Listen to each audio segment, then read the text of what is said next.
There were so many peaks and valleys in the last 10 years of my life, but now I'm doing great. And, I'm lifting 5, 6 days a week for an hour and a half, really heavy.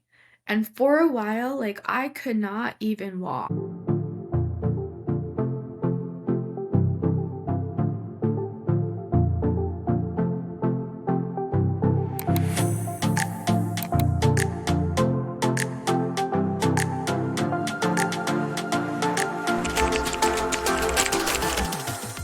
I have worked out extensively on the HCP side and with like big clinics, brands that want to scale their practice online and kind of create a presence for themselves. So, a lot of what I do is pretty unique just because I have a background in writing. I have a master's in writing. I have done marketing for the last, I think I started in 2014, started in the functional medicine marketing space.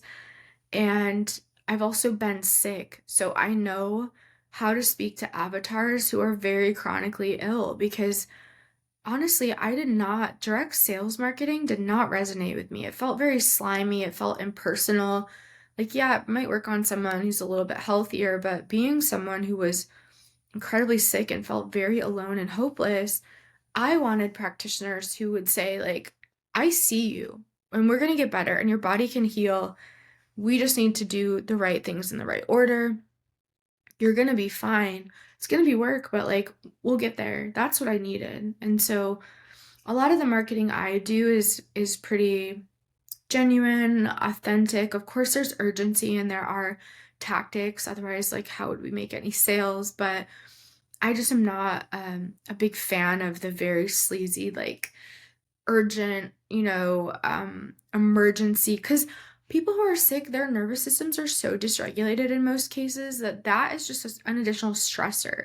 So there's another way to sell that doesn't take advantage of those like psychological tactics. I just don't think it works for people who are really sick. So the practitioners and clinics I work with are primarily root cause practitioners. So there's gut health practitioners, liver, fascia, lymph, and then all of the like pathogens, root causes, parasites, mold, heavy metals, Lyme, co-infections, viruses. This is like my sweet spot. And then supplement companies who are, of course, like along the same like detox drainage, homeopathics. I obviously have extensive experience in gut health with Microbe labs and sort of like the detox side with CellCore. So I think it's really rare to find someone who has the functional medicine knowledge. You don't have to teach them like what does drainage even mean and why is it important? What is a Herxheimer reaction? You don't have to teach them the writing side, and like I can pick up on your style and your voice very quickly. So yes, it was a crazy journey and I couldn't walk. How I got better after I got divorced, I moved back to Michigan and I um, moved into an apartment right away because I didn't want to move in with my parents. I feel like that would be going backwards, even though at the time I was so sick that I probably should have. Like, I really was not taking care of myself well. And my husband and I had gotten this beagle, Parker, and I took him with me when I left. And he was 6 months old. And so we moved into a tiny little apartment in downtown Grand Rapids. It's a great location. It was 2 years old, so really low mold potential, and off-gassing had already happened. It wasn't brand new because, as you know, off-gassing can also cause issues. There's so many toxins being let out when stuff is that new. So I paid way too much for it, but I never had health issues, at least environmental ones there.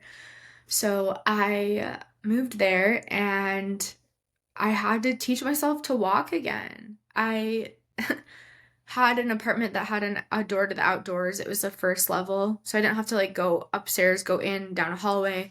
I could just walk right out my door. I could park my car right in front, which was great because I was not walking well. And it was just me and Parker, and I had a blue yoga mat. I had a couch I'd ordered on Amazon, like a camel colored leather couch. It was beautiful. And then I started buying like kitchen utensils and really just started everything over. When I left California to move back to Michigan, I didn't know I was never coming back. I actually just was going to go home and get some help from my family. Like when the mold stuff all, when we figured out it was mold, I was like, okay, like I can't be here. I moved into a hotel for a while by myself for 3 or 4 weeks with my dog. Got expensive, and then I decided to just go home. So I only took like 2 suitcases with me, and then communication with my husband just kind of fell apart. He didn't really check on me. We didn't really have any back and forth. It was very weird. So I feel like I just kind of felt abandoned, and I was like, well, obviously this is over and I'm never going back. So I left my car, my entire car, all my clothing, all of my kitchen stuff, everything I had owned. I just left it there and I never went back to get it. So, um, yeah, it's been a absolutely insane story of how I got to where I got.